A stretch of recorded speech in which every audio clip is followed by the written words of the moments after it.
This week on the podcast, we are bringing you the original language versions of the interviews we recorded at the 2026 Spiel des Jahres ceremony.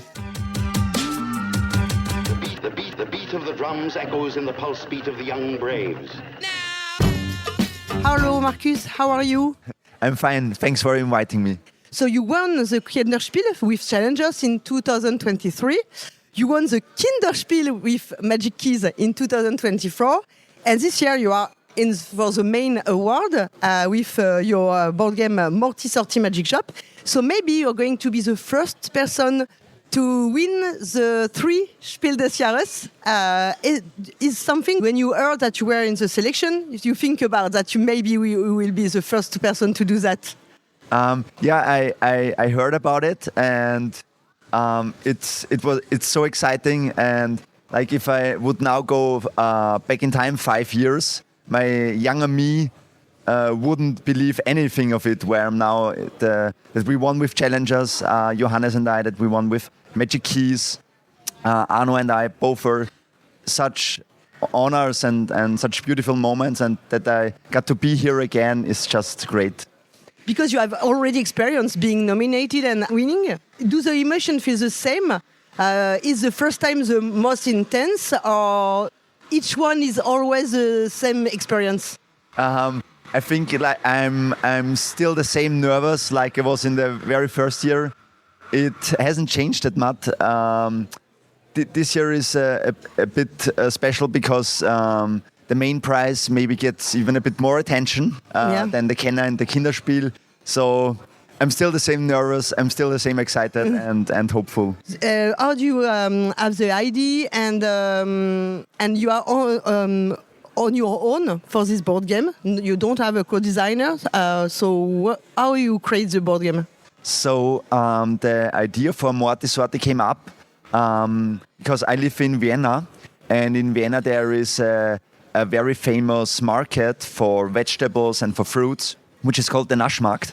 And just walking through this market really got me how well the goods are sorted there. And so I wanted to create a game which kind of creates that feeling on the table, that you create a beautiful market where you sort things. And I designed the game alone, but actually when you're designing a game, you're never completely on your own, because you always need other people to test the game and give you feedback.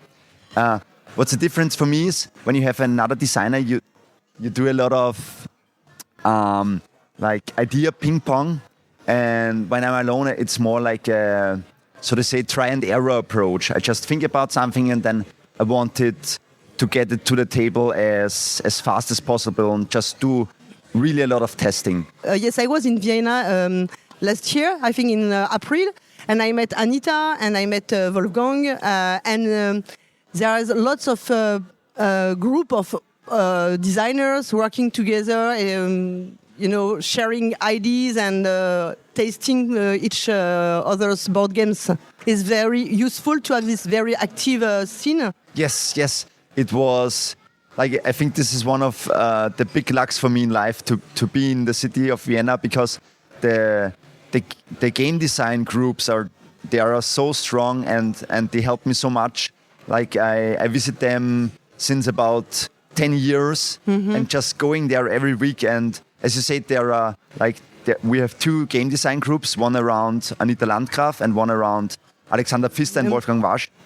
And those are like every week. So every week you get the chance twice to test games with highly accomplished people, to get great quality of feedback. And so I think this really helped me accelerate my career, and I'm very thankful for that. And now you are a full-time designer?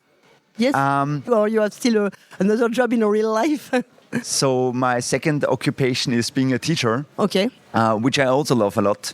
And I have a lot of classes in my school with which I have very good relationships, so I don't really want to leave them. Okay.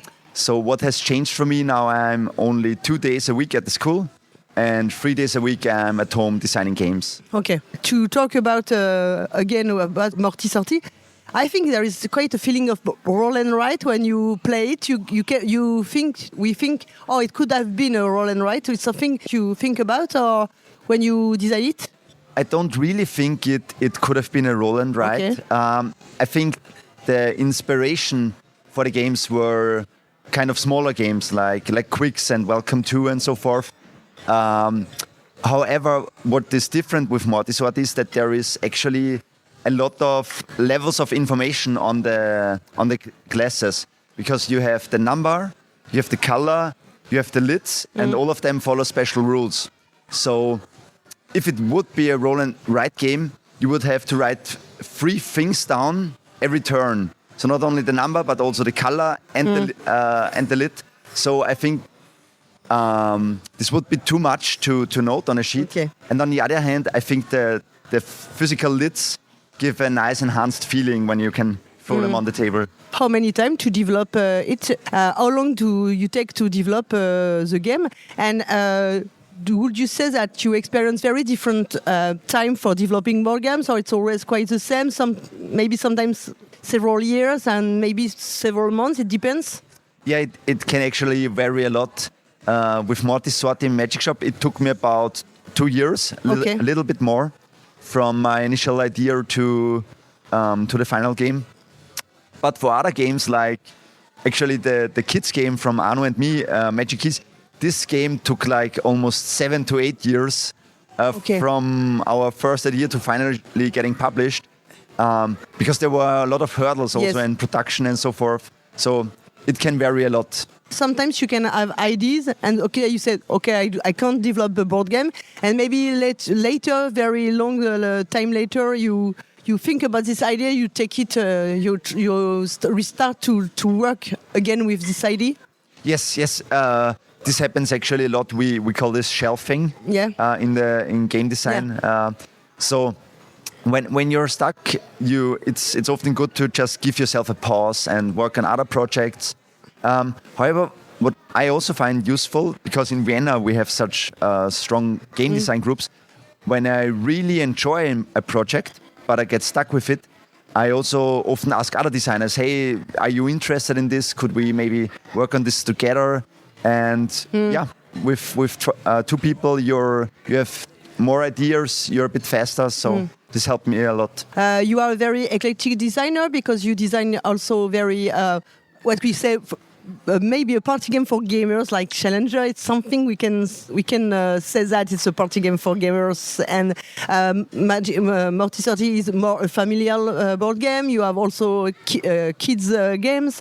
So is that something that represents your taste as a player? You like to play very different board games, and it's because it's why it's easy for you to design all kind of board games? So to the first question, yes, I actually like to play all kind of games. It really starts at the easy ones like Flip 7, and it goes to the very large, heavy Euros like Great Western Trail. So, and for designing, it kind of happens sometimes. Like you gotta follow what you're passionate about, and for me, it's often very different projects which light the fire inside me. And so I also kind of want to experience with different materials, like sometimes with dice, sometimes with cards. And I think when you do this, you inherently kind of get different games. And maybe you'd like to design, or maybe you are currently working on a very expert board game like Alexander Pfister board games, or is that something you would like to try? Yes, I would definitely like to do that in the future. However, these games take a lot of work, like just from updating your prototype, like when you have a stack of 150 cards and you want to change something. And so at the moment, it's not so fit with my style, because where I'm now with game design, I'm really doing a lot of try and error. I'm trying not to think too much, but just test it. And for me, this works a lot better with smaller games for the moment. But I think that style might change, and also I would be passionate about bigger games as well. There is something else you want to say about your work on your game and for the ceremony, or it's okay? I'm just really thankful and glad to be here. And for some listeners, like you know, I worked in the past with Johannes Krenner and Arno Steinwender, and with both of them, I have some really neat games coming up this year or early next year. So look out for those titles. Okay. Thank you, Marcus. Bye-bye. Bye, thanks. And good luck for tonight. Thank you. Thank you.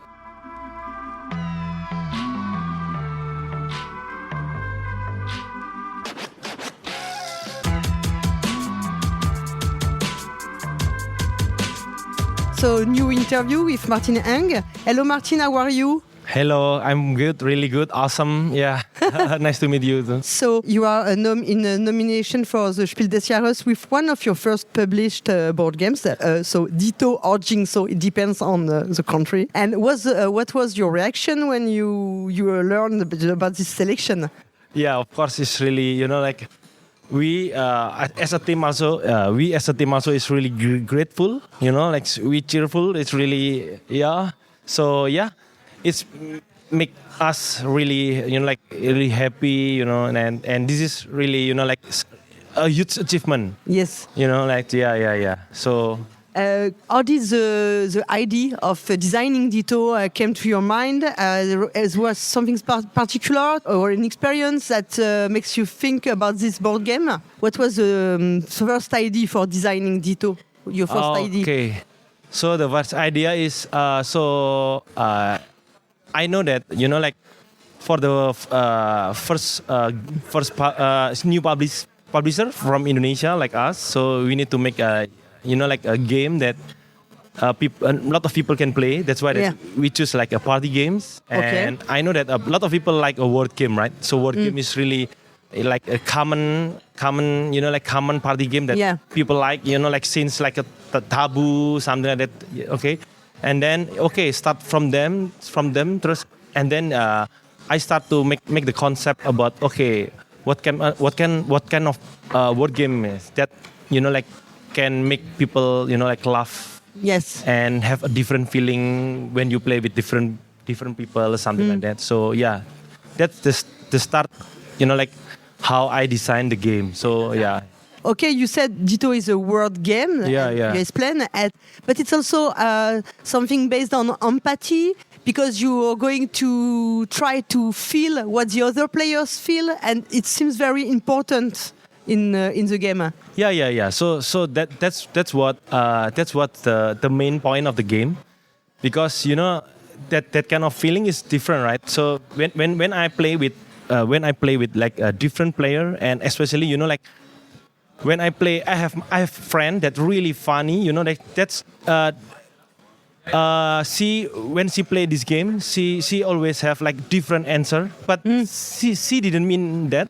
But like the answer is really mind blowing, and that's make the game is really fun. So every time we play with like like a unique person or something like that, or people from different culture, like different background, and it's make a different feeling. That's why that like the game is really like repeatable and replayable, have a huge replayability. Yeah. So that's what I mean for the game. Yeah. So you live and you work in Indonesia. And I think that in Europe and North America, we have a better known about the Japanese board game scene.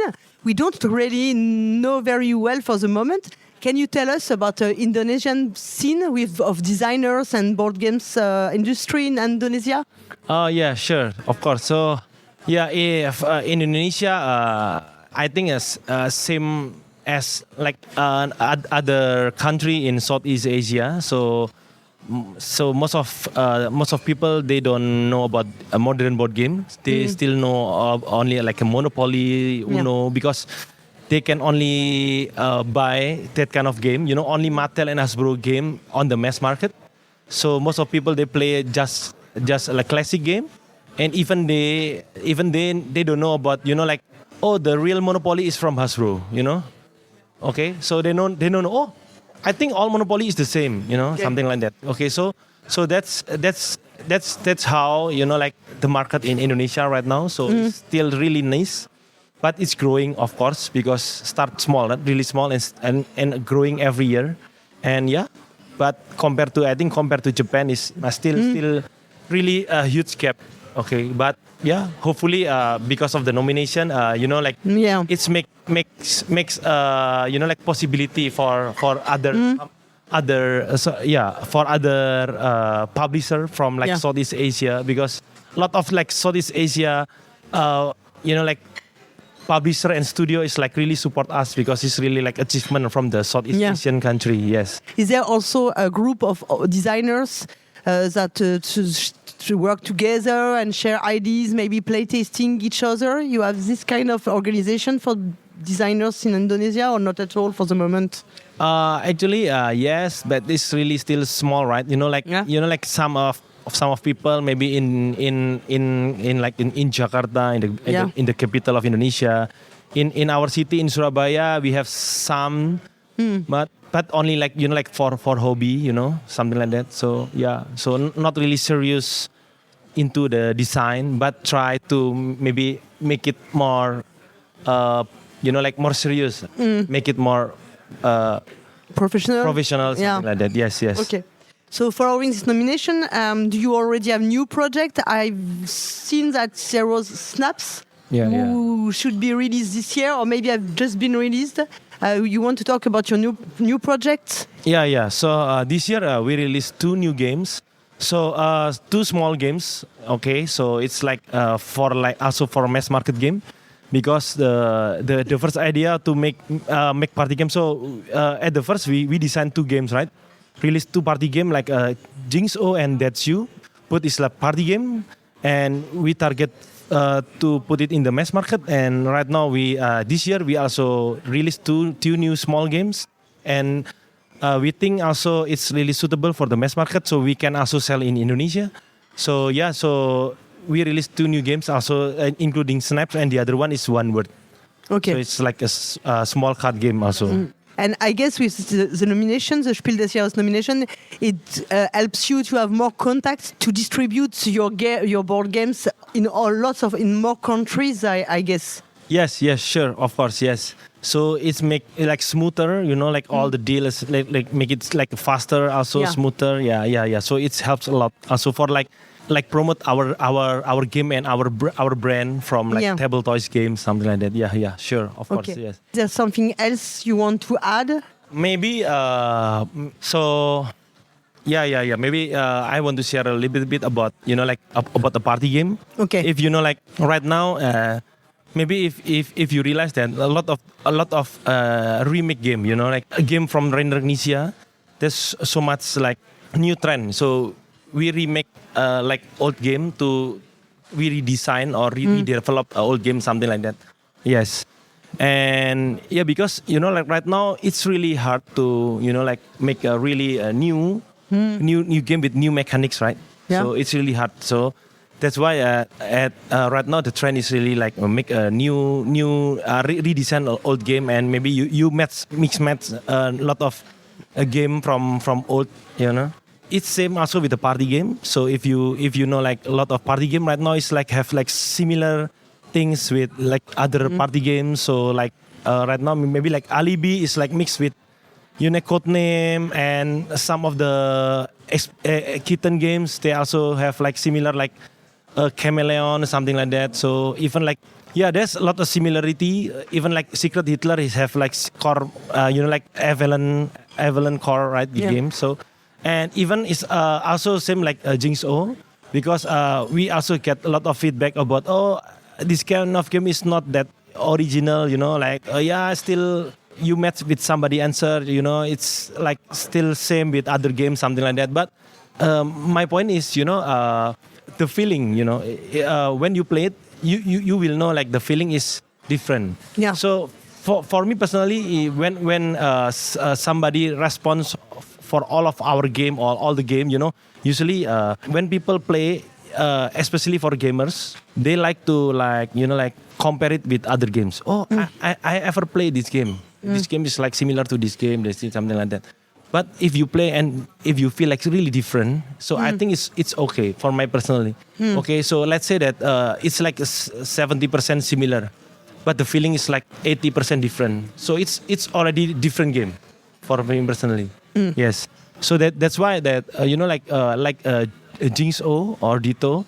So what is make different with other party game? So the core is like most of people they notice about the scoring, right? The scoring is quite different. So it's good for like a casual and for gamer, because for gamer you still have like tactical, okay, I will put it here, here, okay. Yeah. And which one you read first, it's crucial, okay? So when you realize that, I hope this one, this answer, maybe I hope other player read it, so I can also circle my answer. So the timing also it's really it's still important, but some of the casual player they don't care about that, but gamers also care. But the key point is when you answer 3 questions for each category, okay, so it's make the game is really different. Okay. Because maybe if you find like other games, so you only answer once, okay, what's make let's say that name something sweet, something just one answer, so it's like really obvious. But when you need to give 3 answer for each category, so it will be different. Because the first one maybe a little bit obvious, but the second one is already like quite random, but the third one usually is really random, right? And when you read your answer for from the most random things, okay, and it's like match with other player, it will like bring more enjoyment, like sometimes we can like hug and really toss. That's why because I don't know that you think the same with me, Yeah. that is really like absurd absurd absurd answer, and you same with me, so that's what make the game feeling different, Yes. know. So yeah I think. Okay. Thank you. Yeah. Thank you so much for your time and availability, and good luck for tonight. Okay, yeah, thank you for the Thank you. podcast also. Thank you very much. Thank you so much.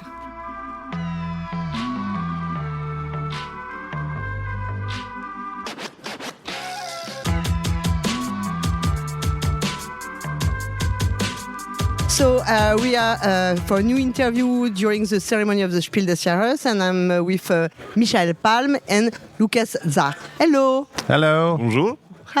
Ok, on va en faire en français finalement. Non, c'est OK en anglais, Okay. s'il vous plaît. Okay. So you are in the official selection for the Kenner Spiel with Boss Fighting QR. 3 years ago, you won the Spiel des Jahres with Dorf Romantik.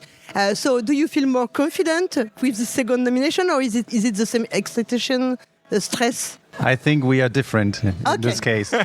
For me, it's what you say. We won the main prize one time, and this is nothing you can normally expect in your game designer's life. So it's a big honor when you win it, and to get a second nomination is even not more likely. And so I am currently relaxed at the moment. And I'm the emotional guy, and I'm a little bit nervous. Yeah, but we both enjoy it. Yeah. Totally. Meet all the designers and publishers and people from the media like you, and we're just lucky that we could be here. yeah. We are grateful and honored. Yeah. So we are going now to talk about Boss Fighter QR, which is a board game for which you are in the selection. How did the idea came first to design it? What was your first idea for designing this board game? Well, Lucas is also working in the gaming industry, in the video gaming industry. So one day, I think it's more than 6 years ago, he told me, I have an idea with an analog game, but with an app. Okay. And he has this vision long ago, and we were working on the game, and we were designing some new bosses, first bosses, and so on. And that was the start of this project. We started with this project before Dorf Romantik. Okay. Yeah, and so the starting idea was to create a game with an app, where the app is absolutely necessary. Okay. You cannot play it without the app, because the app is managing all the bosses you fight, and every boss is different. The boss analyzes your actions and reacts on it, and this is normally not possible without an app. or you have a very complex game where you have a single player must manage the boss, and we want to make it accessible for families as well. And so this was the decision. And it should still be an analog game. Yes. Yeah, it should still feel like a board game. Right. And this was a challenge for us. Yes, you mean a board game where even if your app is a main point of the game, you have still the feelings of an analog game where players do something Right. are really active. Right. And you are discussing and talking about the game on the table and what is our next move and what is our next action. Basically, you should forget that there's a tablet on your table. Yeah. Okay. It's more like a board or a card of a boss that changes and reacts on you, but it's not the main focus. The main focus is we play together, we discuss what we want to play, which combos we can create. You discuss about strategy, and then you just the app is only to execute what you have decided. Right. And Yes. it is the main execution is not so important. What is important is the Correct. conclusion of the discussion. Yeah. So it's basically also a communication game where people Yeah. talk a lot about their actions and how they can help each And other. the small and riddles support. in the bosses. Yeah? Every boss has one or more, let's say, riddles that you have to solve to beat him. If you're just playing your cards all the time in the same way, you will lose. Okay. So that's- Yeah, it's You have so- to adapt to different bosses. You adapt your strategy to different bosses. Right. You said that you were you are working in the video games industry. Yes. So how far have you been involved in the technical development of the app? Yeah, correct. You did it? No, we are not programmers. Okay. But also in the video game industry, I'm a game designer. So, Okay. but I work with a lot of people like programmers and illustrators, animators, sound designers, and so on. So, I think this was a main reason why we could do this game. Because he knows what is possible and what's not Okay. possible, Yeah. what they need to understand the game like we want to have it, and so on. Yeah. Sometimes, board game players can be quite gatekeepers and they don't want app because it has to be only analog games. Is that something that you have in mind when you decide to develop the game, that maybe some players could refuse it just because there is an app and they don't want? Yes, of course, we know that the players on our market and our nerds, like we are too, they want to play analog games, of Yeah. course. We are not in the video game industry, but we wanted them now, from time to time and from year to year, the technique gets better and better.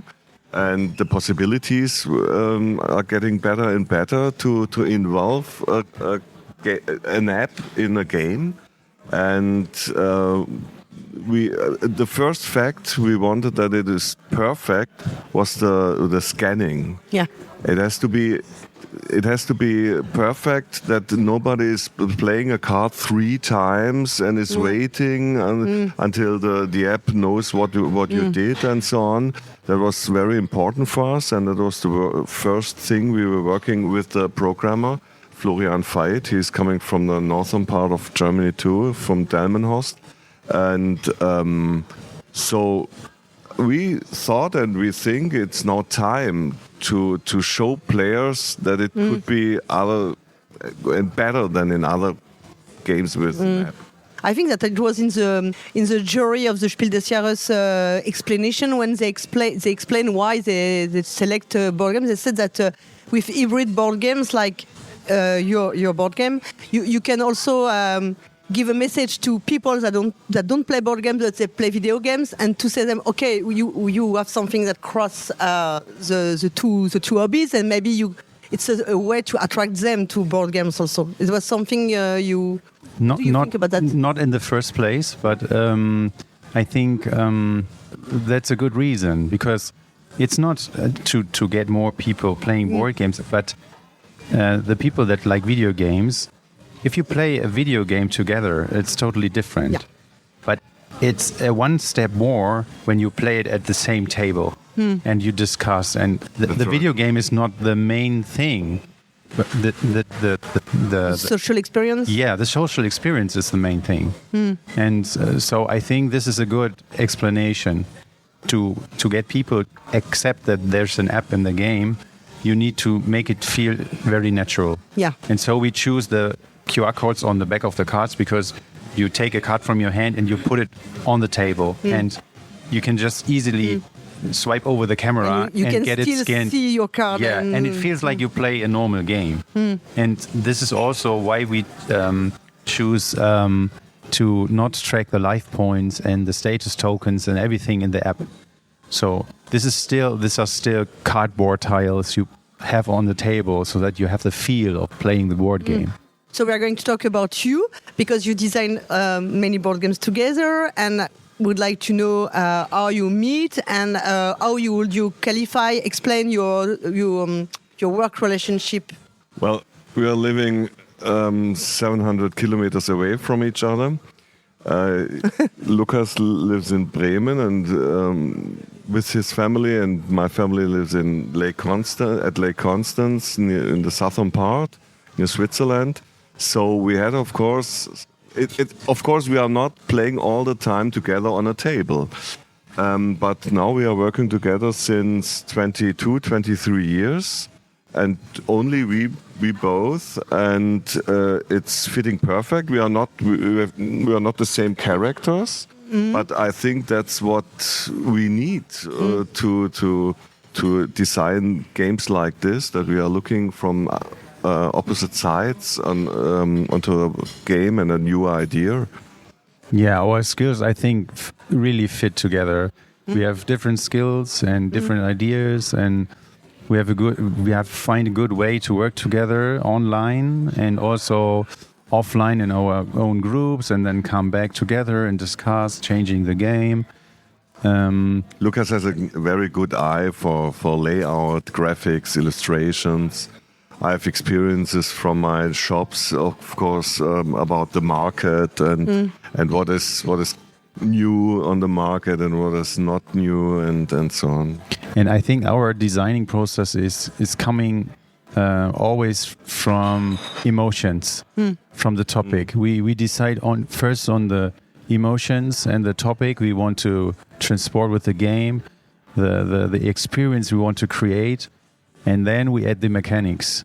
That's it. And this is the way we design games. You don't start with the mechanics and then see all the dynamics. Right. Normally not. Normally You not. do things. So it's the opposite. You decide what you want, that like feelings and emotion for the That's players, it. and then you determine the mechanics. What Yeah. kind of atmosphere we want on the table, Yeah. and around the table. Also, you design many cooperative board games because Torf Romantic was a cooperative board games. It's a Boss Fighters is a cooperative, and also the Undo series. Undoing. And for example, the dwarfs from Pegasus Spiele. It's a game in the world of novels of Markus Heitz. Are cooperative board games something that you really want to develop, to experience? Or is that you don't think about it and then you design a cooperative board game? No, I think in general we really like cooperative board games. We like the atmosphere.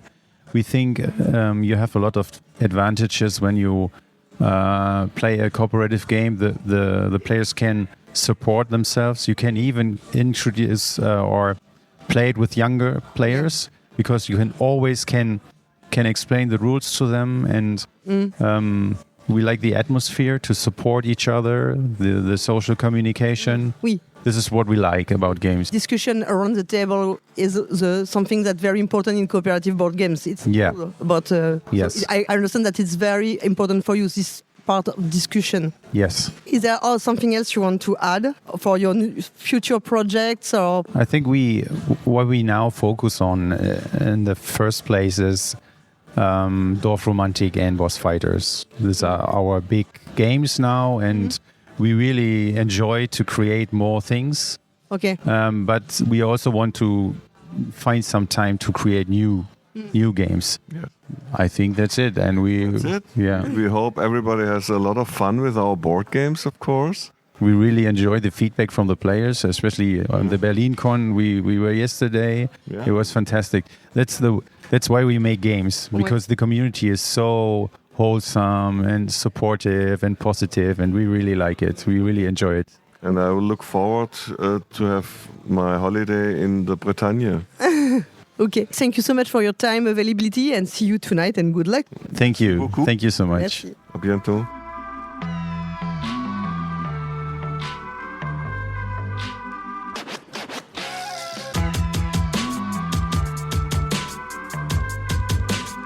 So we are for a new interview, and I have the great pleasure to be with Donald Vaccarino. Hello, Donald, how are you? Better now that you're here. Wait, that sounded super weird. Well, we're just going to have to live with me sounding weird because it's hopeless. But I'd like it to be natural, but what can you do? Okay. Anyway, hello. Hello. So you already won the Spiel des Jahres for Dominion in 2009 and for Kingdom Builder. And do you still feel excited with a new nomination for even if it's a Kenner Spiel?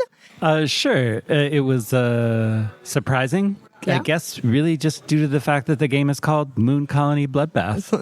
Okay. Yeah, what have I got to say about this? Okay. Of course I'm excited. How did the idea for Moon Colony Bloodbath come about?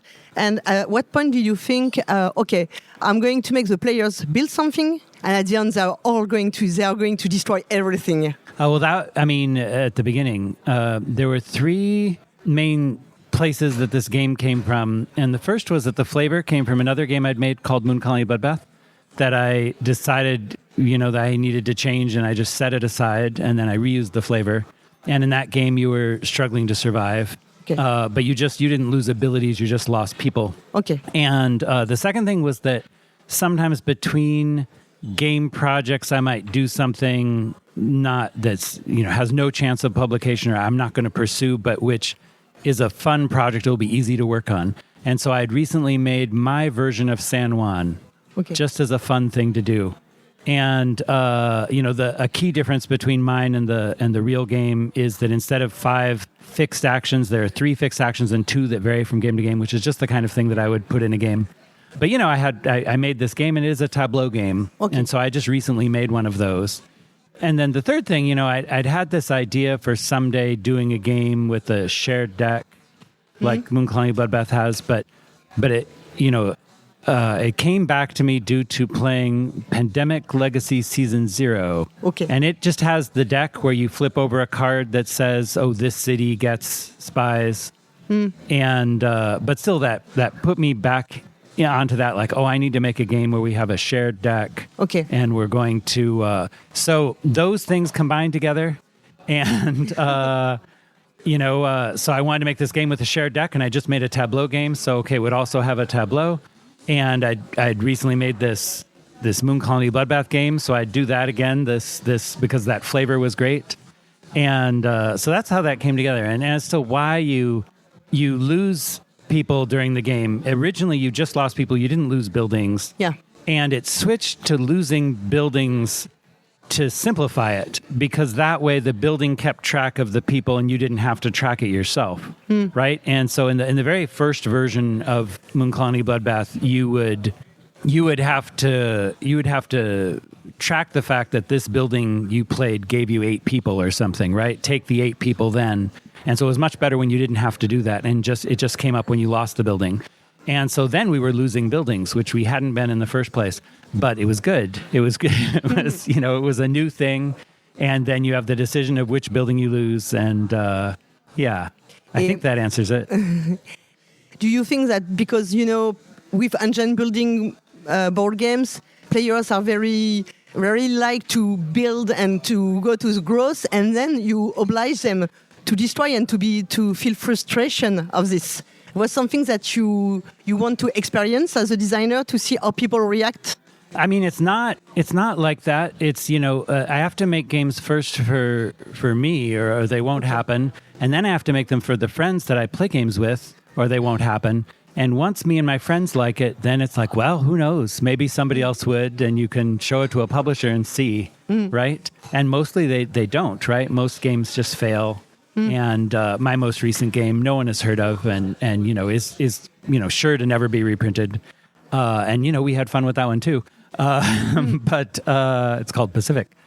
But it turns out you really want to name your game something like Moon Colony Bloodbath. That's way better.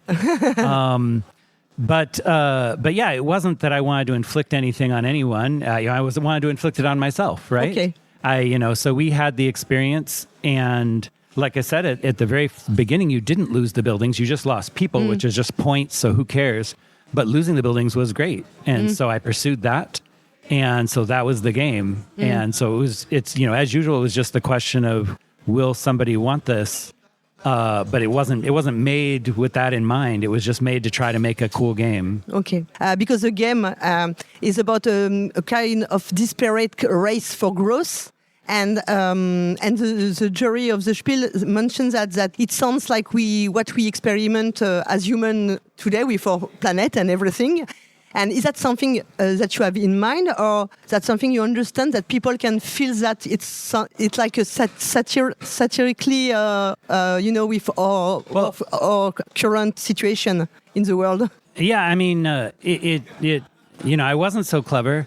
The initial game, the idea was that we were going to build moon colonies and it was going to go badly. Okay. And that came out of, feeling like, I should do a sci-fi game. I haven't made one of those in a while. And then the premise, as I had it, that, it wasn't trying to teach some specific lesson as a game premise. And so then I made the game, and of course I have to name all the cards and give it flavor. And so I leaned into this idea of hubris that the people think we can do anything and they cannot. But that wasn't the impetus for the game. Yes. It was just what you do when you then have to fill it all in, right? So yeah, it wasn't really a comment on like AI. That's just fortunate that people are thinking about AI now, and here it is, running amok. It wasn't a comment about the state of the world, which is sad. But it was people building moon colonies and failing, and then then I made them human in this particular way. Sometimes you design something, or you write a book, even with all cultural products, you create something, and maybe people that are going to receive this cultural product or cultural artifact are going to see something else and are going to give more intention.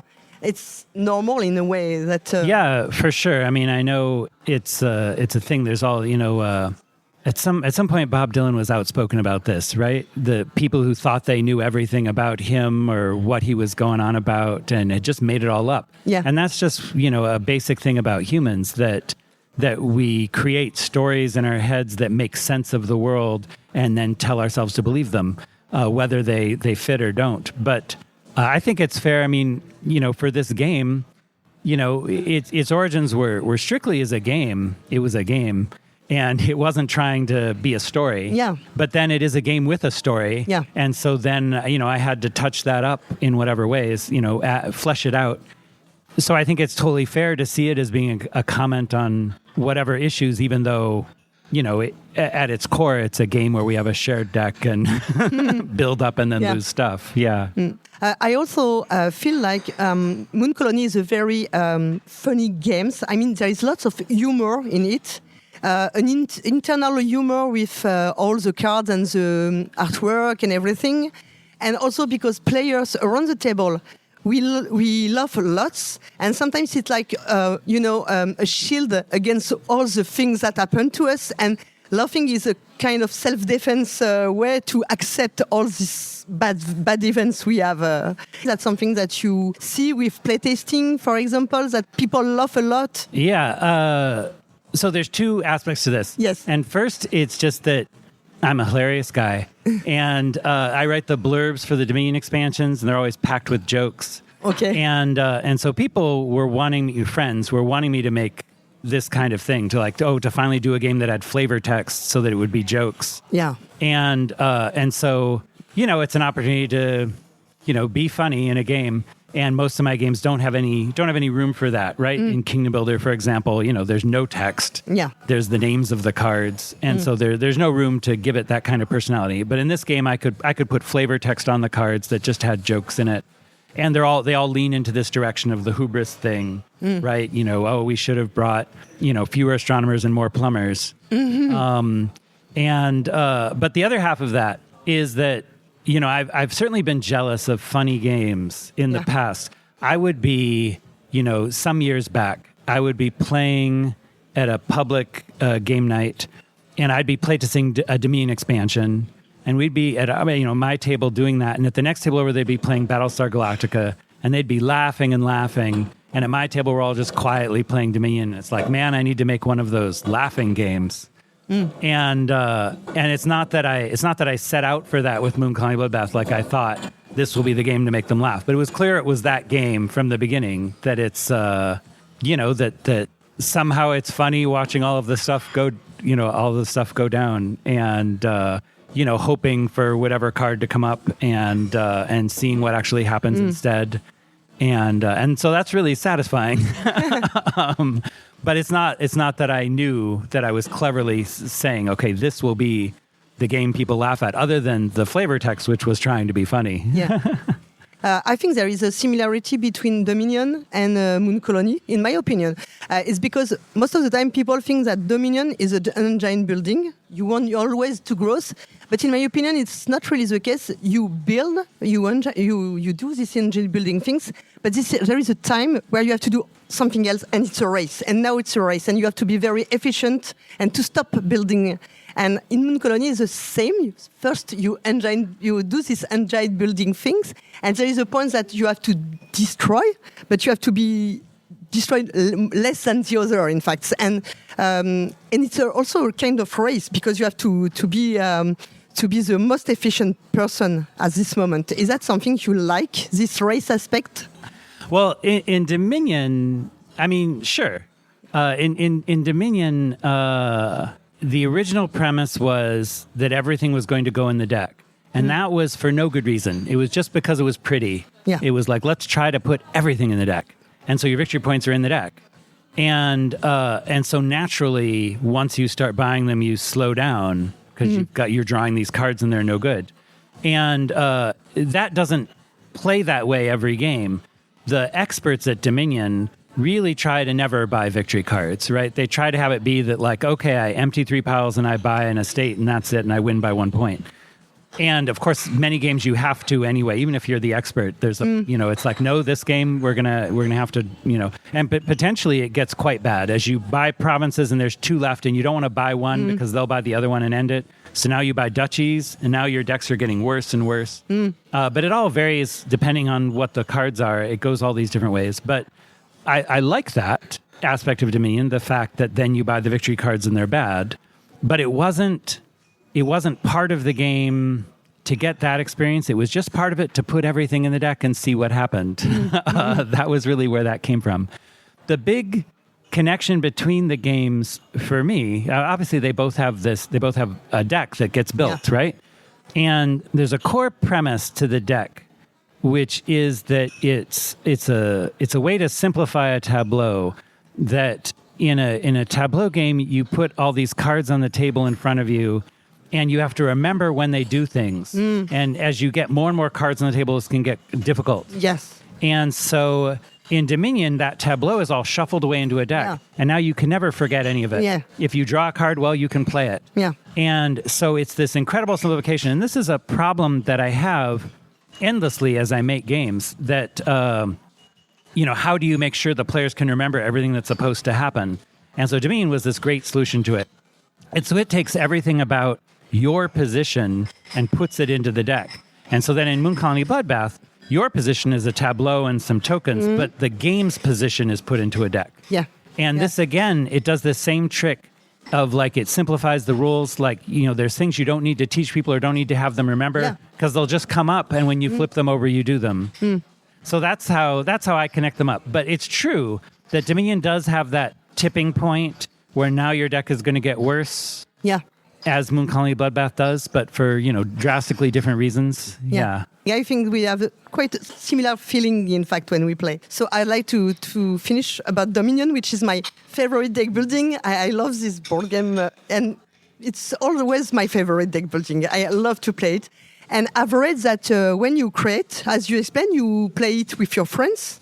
And when you present to a publisher, I think it was Rio Grande, and I read that you have all the expansion were already in your mind. Is that true? That all the expansion where you have an idea for all the expansion of all these cards? Yes and no. Yes and no? Yeah, when I showed it, so I made the game October of 2006, and I made 2 small expansions for it, and I called it a day. It was done. It was good. Let's move on to the next game. And my friends were not interested in playtesting the next game. And so I went back to Dominion and I made more expansions. And then I made the expansions bigger.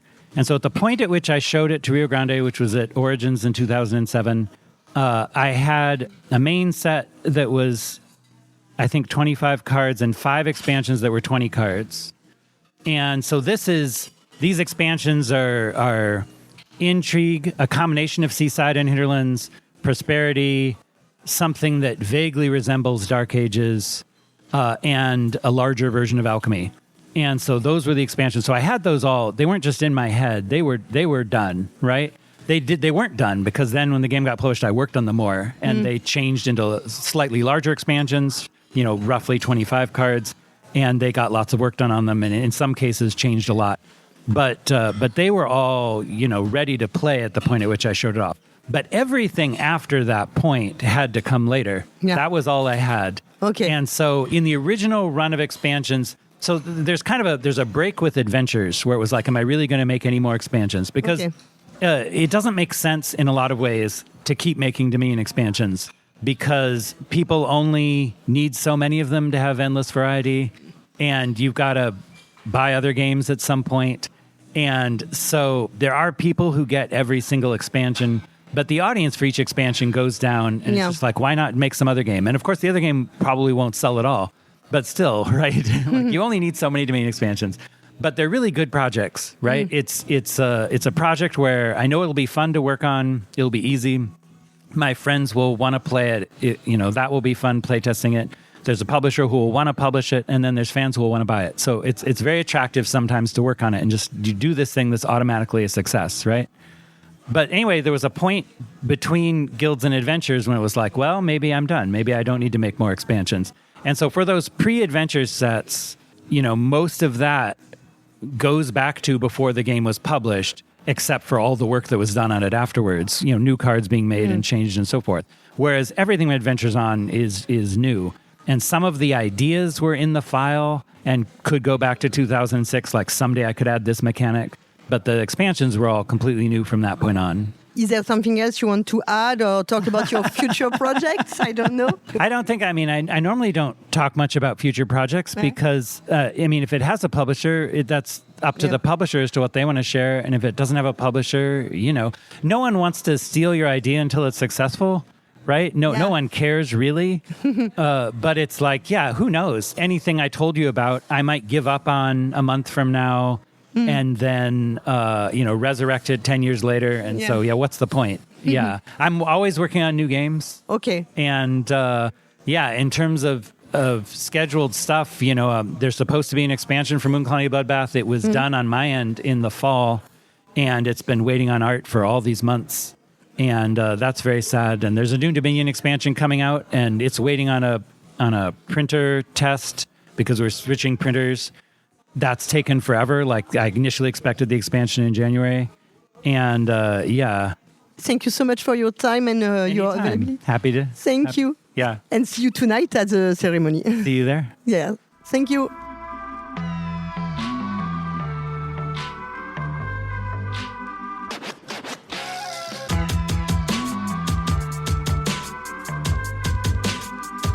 On se retrouve pour une nouvelle interview au Spiel des Jahres et maintenant nous sommes en compagnie de Cory Konecka. Bonjour Cory, salut Cory, hello. Hello. So you are in the selection for the Spiel des Jahres with Cozy Stickerville. For me, Cozy Stickerville feel like something very new. And I've heard that you were also inspired by Dorfromantik in a way that the pleasure is not victory. It's creating something, build something, and to really enjoy our own unique experience. Mm-hmm. Yeah, so Dorfromantik was certainly one of the inspirations because it was the first board game that I've heard of that there's no way to win or lose it. Where most people play a board game, there's always a way to win. I'm like, wait, sure, in Dorfromantik you are trying to get points, but it got me thinking about, it's a very common genre in video games that you play a game like The Sims or Animal Crossing or Stardew Valley, and those games, you could play it forever. Yeah. There's no end to it. There's no, I mean, there is goals for you to achieve, but there's no winning the game. And so it just got me thinking, like, how would you make that in a board game? Would it be possible for a board game to capture that same idea where the experience is the game? That is it. That's everything. It's funny you talk about The Sims, and I played lots of Sims when I was younger, and it really makes me feel this feeling that you don't want that the game to end. In fact, you could play it all the time, just creating new things and adding new things in the game. Yeah, I mean, the way that the game was designed, there is a limited amount of content in the game, and so that's why we made it a story that you're playing through over 10 years. But it was also important for me that it didn't feel aimless, which I think is the biggest issue that we could have run into with that game, is that, well, why am I even playing this? What's the point? And so it was important for players to have goals to accomplish, to feel like they were making important decisions, to see the consequences of those decisions come back. And I felt like those were the key factors that would keep people engaged, because they weren't focused on how many points am I going to get. There are no points. There is a kind of scoring card in the game. At the end, you have to count all flowers, roses, for example. Is that something that at the moment you think about removing it? Well, so that was actually added late in development. We were trying to figure out how the game ends and what the final story is about. And we said, well, we need some way to like evaluate what type of village you built. And so it's not necessarily that you won the game. It's more of what style of village have you created. And that card was originally an optional thing that people could choose to bring in. We decided to just make you automatically get the card that says, here are some long-term goals that if you feel like it, you could work towards trying to accomplish these before the end of year 10. And I feel like some groups get that card and like, oh, thank goodness, now I know what I need to aim for. And they will look at that. Other groups will see that card and go, they'll throw it over their shoulder and say, whatever, we're having fun no matter what we do. I was thinking about victory. It's a very interesting notion in board games. Sometimes we have victory points, sometimes we have victory conditions, but it seems that the most victory in condition, but it's not a victory condition in your board game.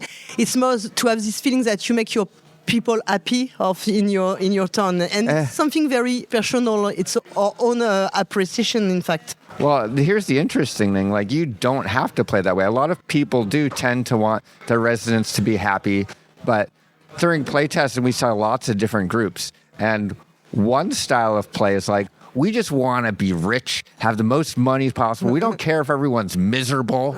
We just want to focus on building factories and doing, like, getting our father's approval by exploiting the land and all this sort of stuff. And that's a perfectly valid way to play. Yeah.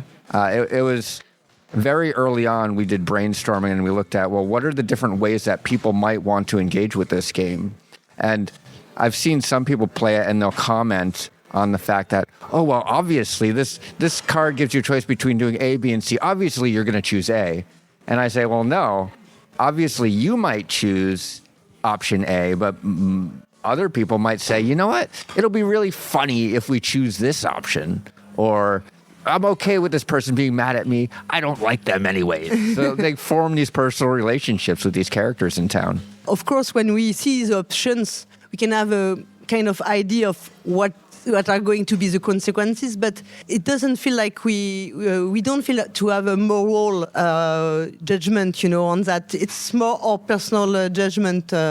Yes, and in fact, some of my playtesters would write back about some of the storylines and it'd be like, oh, this was really controversial in my house because so-and-so, this was, there's a school, I don't want to spoil too much, but there's different, you can encourage different types of schooling in your town. You're like, are we going to be more freeform? We going to care all about grades and this sort of stuff? If you decide to go down that storyline, and it was like a heated discussion, I guess, in these people's houses. Like, this is a very controversial card. I don't know if you want to include this.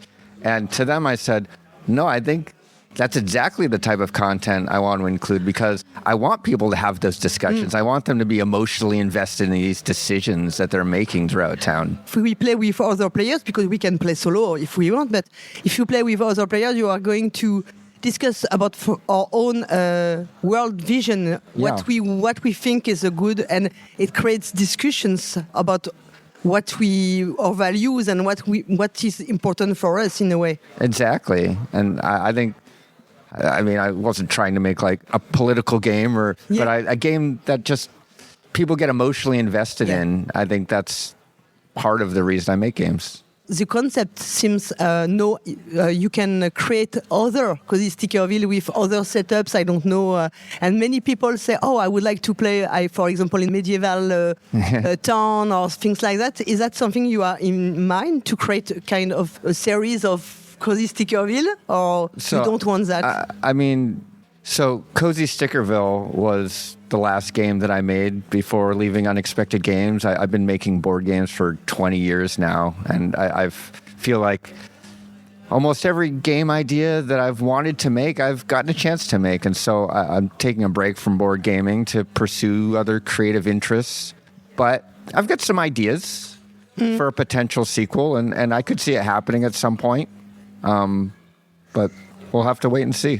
You were talking about Unexpected Games, and I feel like, in my opinion, with this publisher, you create more maybe innovative and audacious concept. I think about the initiative. Yes. Which was a very, for me, was a very great experience. Thank you. And you try very new things. And is that something you want to explore? Maybe more experimental in designing board games. So, I mean, right now I'm not really making board games. I wrote a book of short stories last year, and right now I'm working on an indie video game that I'm designing and programming and doing art for. And so I just kind of exploring other creative avenues of things that I've always wanted to do because I was lucky enough to get that opportunity.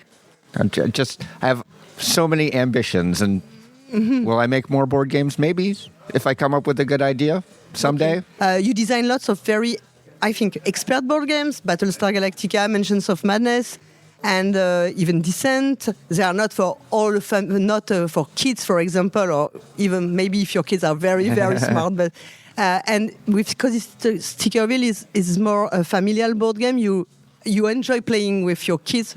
It was my experience. I play with my daughter.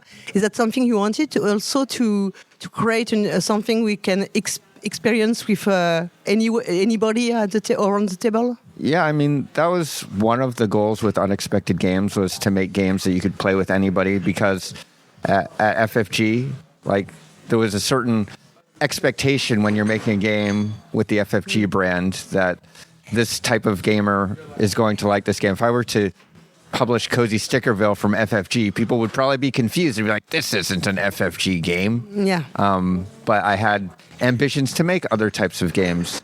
And especially as I grew older, like I feel like nowadays I gravitate towards games that I can play in an hour or so that aren't going to require 45 minutes of setup before the game and a 48-page rule book. Like, I'll play those games every once in a while. Like, once a year, we'll play Twilight Imperium with my friends, and then we'll pack it up. We'll say, that was fun, but let's not play it again for another year.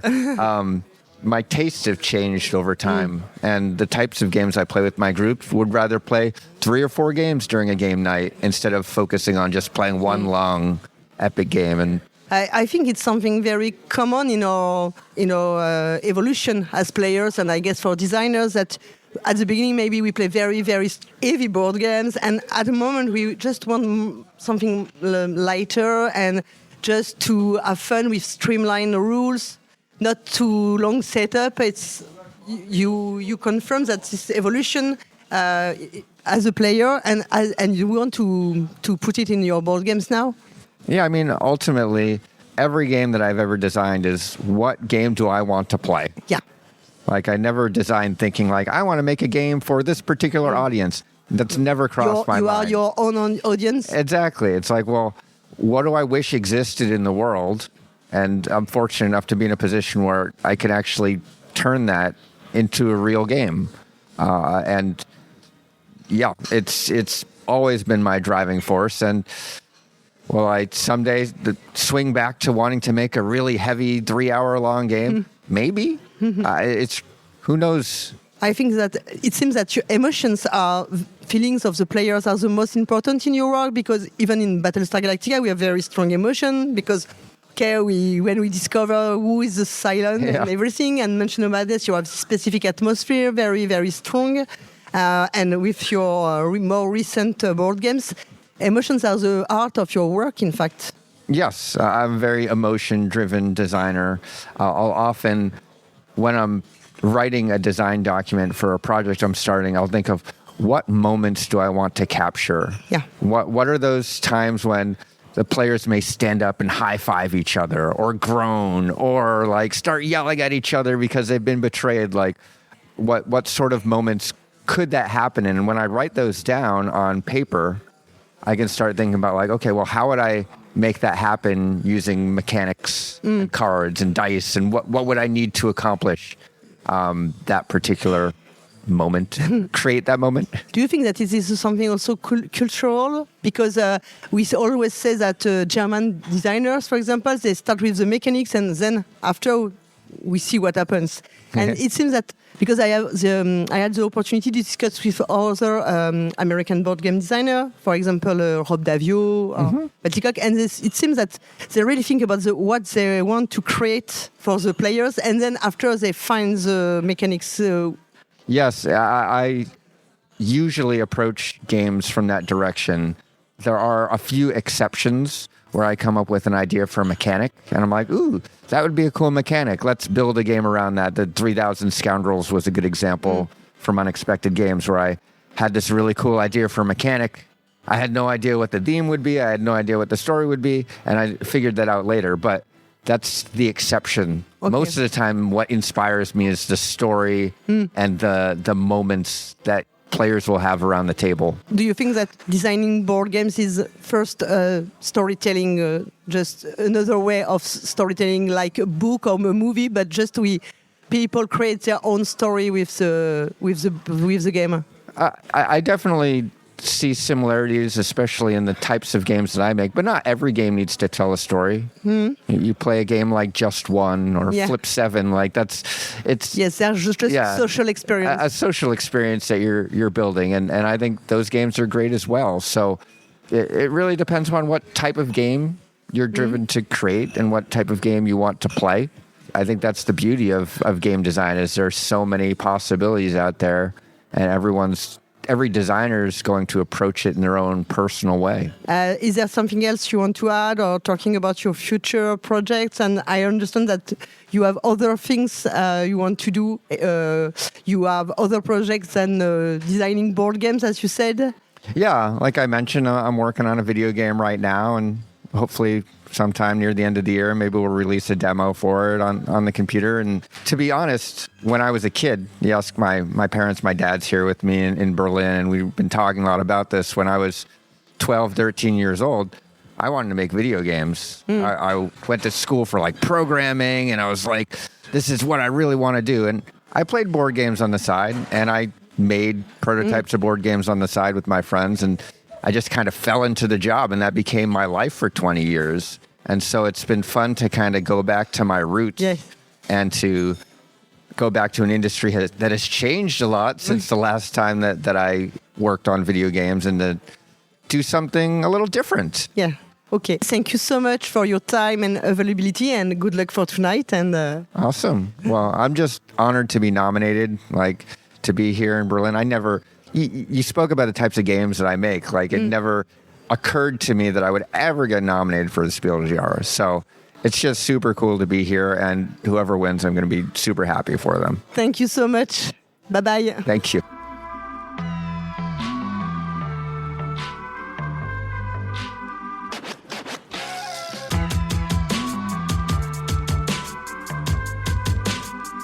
So this is a new interview for this Spiel des Jahres, and I have the great pleasure to be with Rainer Knizia. Hello, Rainer. Hello, and thank you for inviting me. Thank you for your time.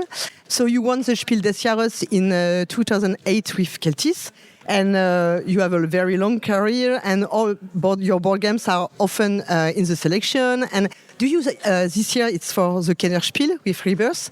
Do you still have the same pleasure of being in the final list for the Spiele? Well, I still have the great pleasure of designing games and seeing them published. And you know, some of the games, you always have hope, like for your children, and some of the children fly higher, some of the games become more successful, you never know. And so in the end, you have to take it as it comes.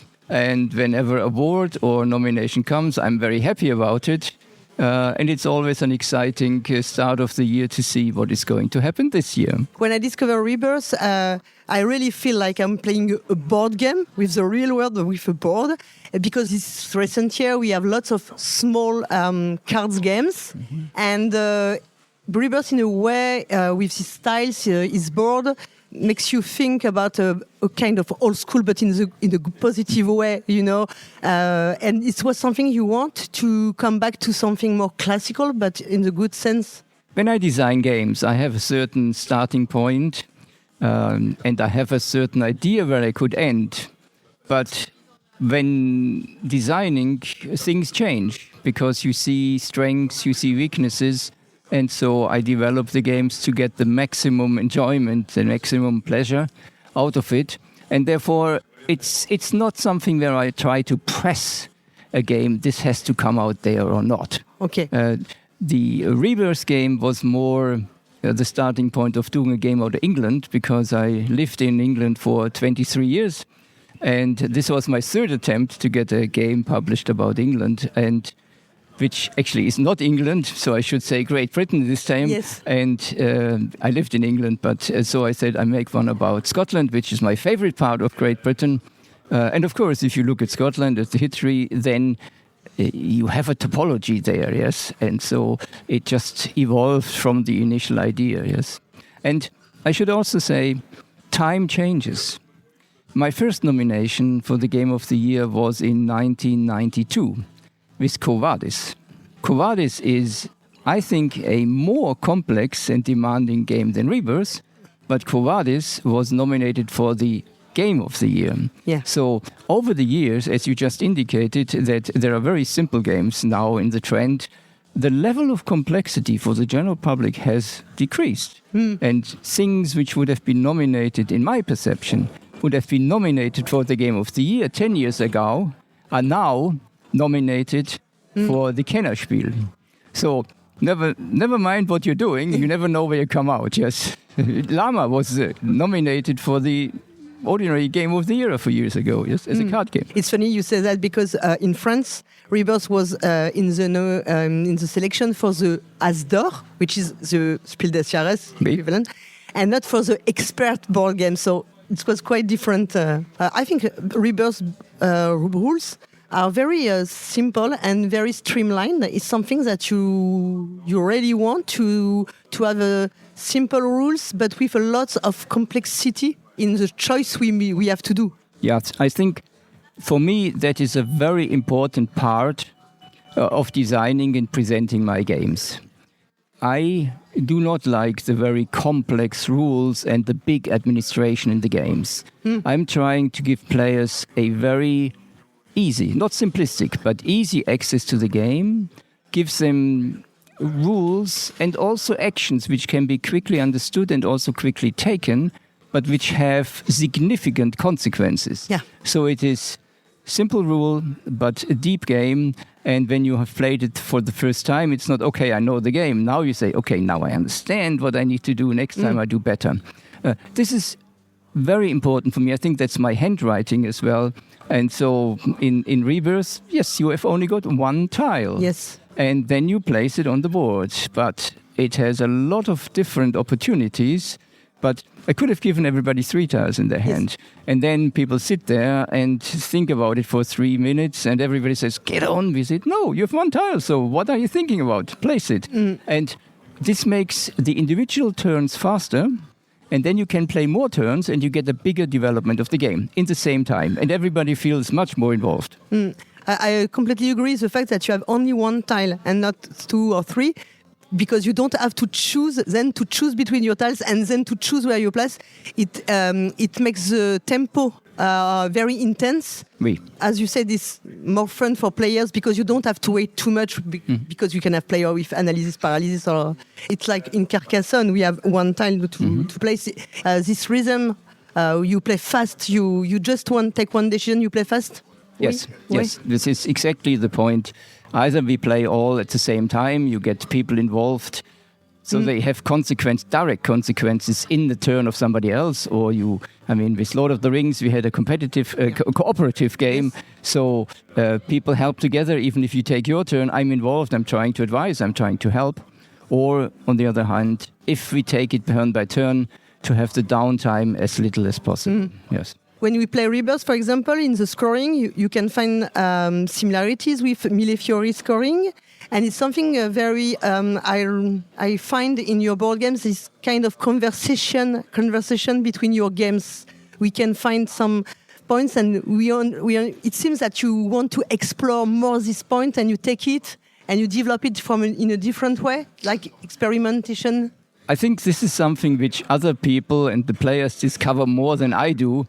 Because it's my subconscious which plays there, it's my handwriting, but it's also, I think I have gone into the development and exploration of the various possibilities in great depth.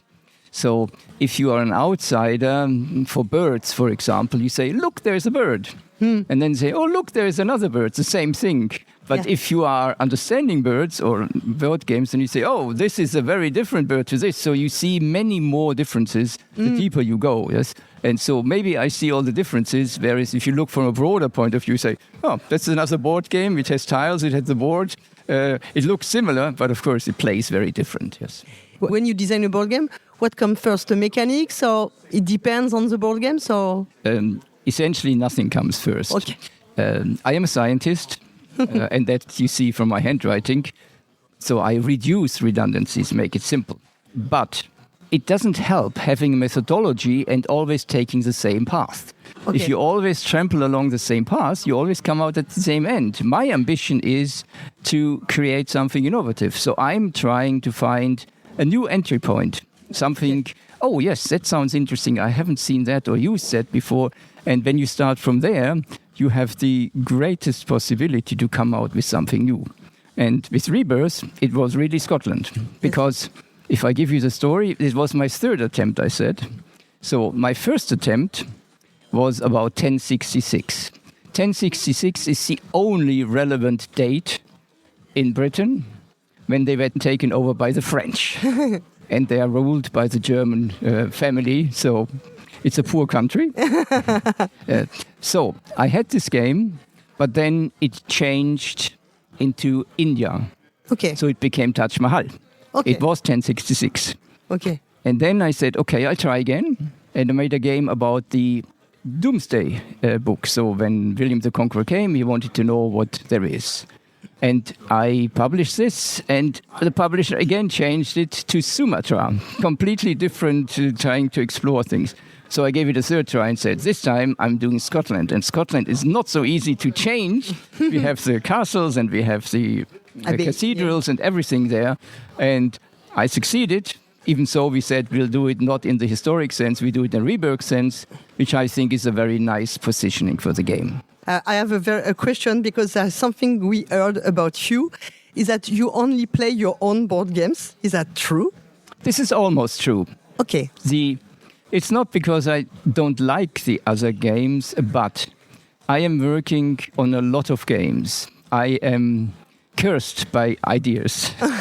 And idea and saying, yes, this could really be exciting and is one thing. But then working on a game, testing it and bringing it to perfection where I want to go, it takes lots of time. So I never have enough time to develop, and developing is very much also testing. So whenever I find victims who want to play with me, I will play these games because I'm most excited to see how they develop. And so we play almost every day. But it's always so many games.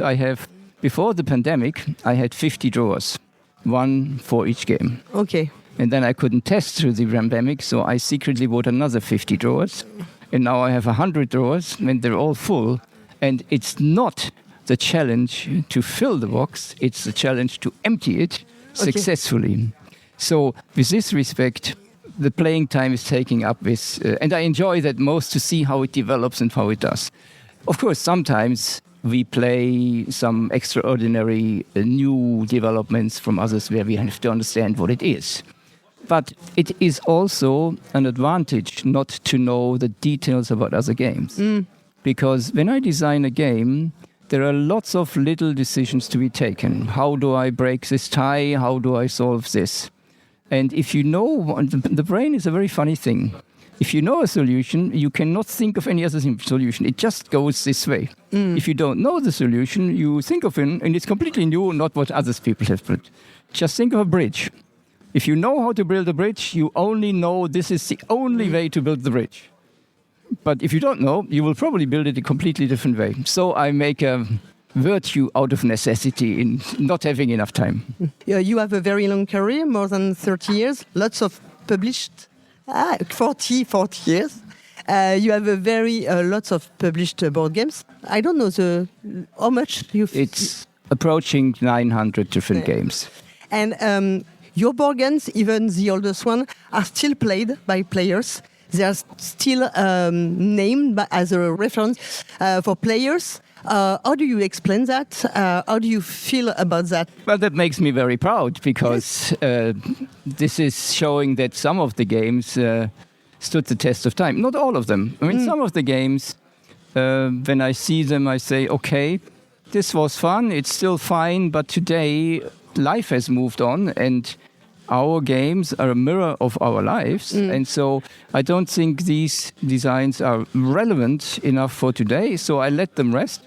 But with having such a big choice, there is always a few which remain. And in the 90s, I think I was lucky and blessed enough that I could really create a few middle-of-the-road board games. Modern Art was there. There's Euphrates and Tigris there. Samurai. There were the classics. Were established there, and now with the opportunity to do crowdfunding, we have the opportunity to make deluxe games and bring them in a very new appearance to the market. And so, yes, it's nice to have the old games relevant. Even so, to stay relevant, you have to always reinvent yourself. I cannot republish and I cannot recreate. The games from the 90s or from the 2000s.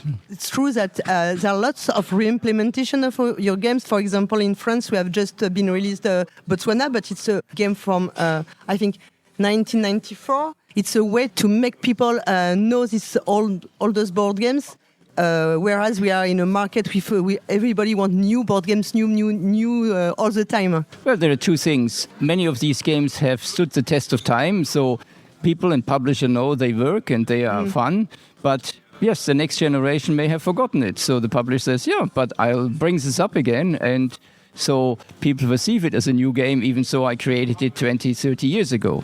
This is not to be confused with the new games I'm doing. This is a different challenge and having different trends. Yes.